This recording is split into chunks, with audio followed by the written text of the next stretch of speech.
Hello rice సోదరులారా, మీరు చూస్తున్నది ఇది దొన్న పంట. ఈ దొన్న పంట ఇప్పటికి వేసి దాదాపు 80 రోజులైంది. ఇంకా ఈ పంటను మేము అంటే 10 రోజుల్లో కొయ్యాలి. చూడండి మొత్తం ఎలా పడిపోయిందో. అంటే మొత్తం మేము ఇలా అంటే 2 ఎకరాలు వేసాం. మొత్తం ఈ 2 ఎకరాలు కూడా ఇలా మొత్తం పడిపోయింది అనమాట.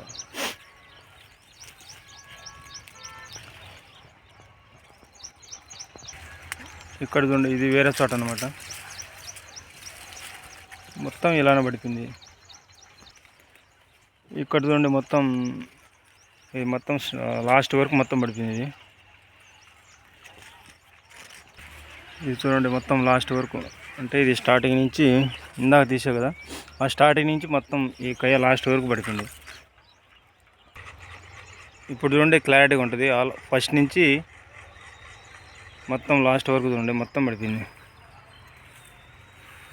అంటే ఇలా పడిపోవడం, తీరా పంట చేతికి వచ్చినాక ఇలా పడిపోవడం ప్రతి ఒక్క రైతుకు బాధగానే ఉంటుంది.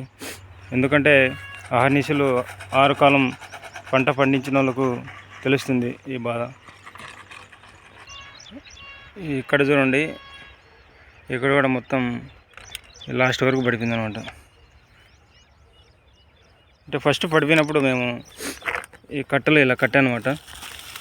కానీ ఎన్ని కడతాం, ఇలా కట్టలు కట్టలేం కదా, సో వదిలేసాం అనమాట. ఇక్కడ చూడండి, ఇక్కడి నుంచి మొత్తం లాస్ట్ వరకు మొత్తం ఇలానే మొత్తం పడిపోయింది అనమాట పంట.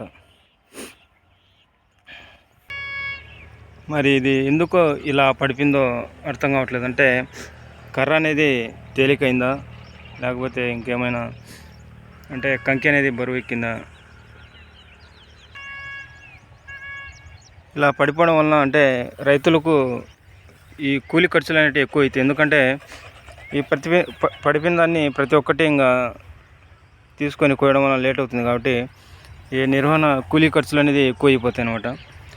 రైతుకు చాలా అంటే పెట్టుబడి కూడా ఎక్కువ, ఈ కూలీ ఖర్చులు ఎక్కువ, దిగుబడి అనేది తగ్గిపోతుంది.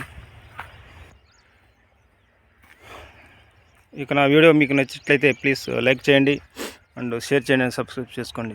Thank you.